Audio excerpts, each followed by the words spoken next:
back to my channel. I am Simon Reacts, coming at you with a movie review today with the latest DC animated movie, The Death of Superman. Remember, if you're finding me for the first time, people, make sure to hit that subscribe button, ring that notification bell to stay up to date with all my recent videos that are coming your way in the near future.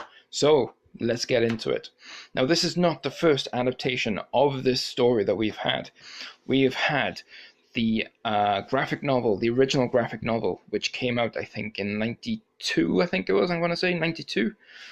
That still holds up today. I mean, it is one of the most beloved Superman stories we've ever gotten.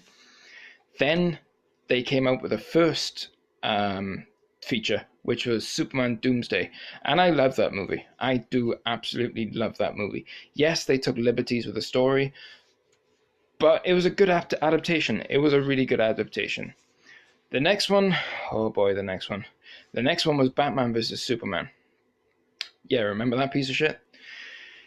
The last 20 minutes of Batman vs. Superman, and they butchered it. They absolutely bollocked it up.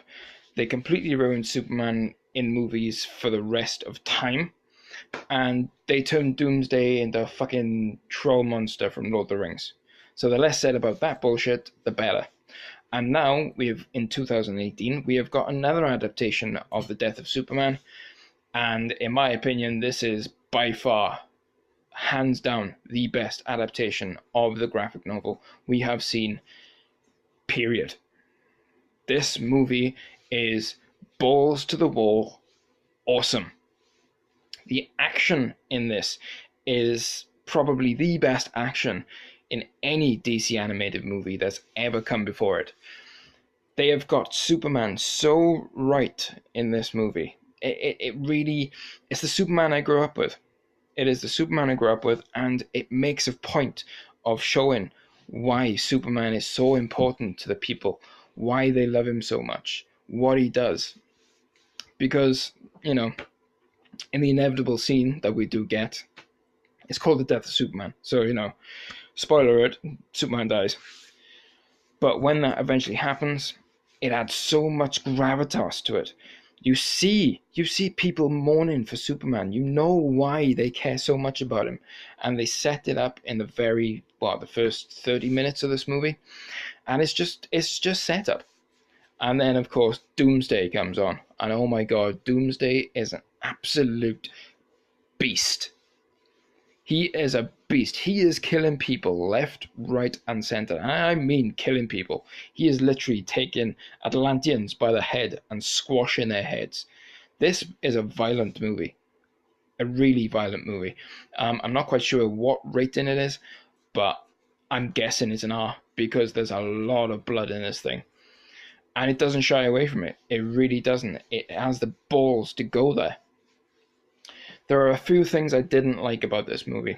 It's not a perfect movie. It's close, but it's not a perfect movie. I think what they did with Lex in this movie, I wasn't a fan of Lex in this movie. I really wasn't a fan of Lex. He was more like the Jesse Eisenberg Lex Luthor than the Lex Luthor we are used to seeing in the DC animated movies. And I thought it was just a wasted opportunity. The Justice League are in this movie. I didn't think they needed to be in this movie. I get why they were, but I would have preferred not to. And the reason they were was that Doomsday had somebody to fight, basically. The Justice League were relegated to cannon fodder. They wanted to show just how powerful Doomsday was by taking out the Justice League. And then that amps the stakes then when Superman is fighting him one-on-one. And let me just say, the fight between Doomsday and Superman, holy shit. My mouth was on the floor, and this fight lasts fucking half an hour at least. Not fucking 8 minutes in Batman vs. Superman. This thing lasts half an hour, and you feel every single gut punch, every single kick, every single impact you feel. This thing is shot absolutely superbly, and when it does happen, when Superman does eventually succumb to Doomsday. Man, I wasn't crying, but damn, I was close. I was close. This is an emotional roller coaster of a movie, and I was so glad I've seen it. So glad I've seen it. I've been looking forward to this movie ever since the trailer came out, and I thought I had to wait until August. And I thought, oh, okay, I'll wait until August, no problem. And then I got to see it early today, and oh my god, I was so excited because this is one of my favorite Superman stories ever, and in my opinion, they totally did this justice.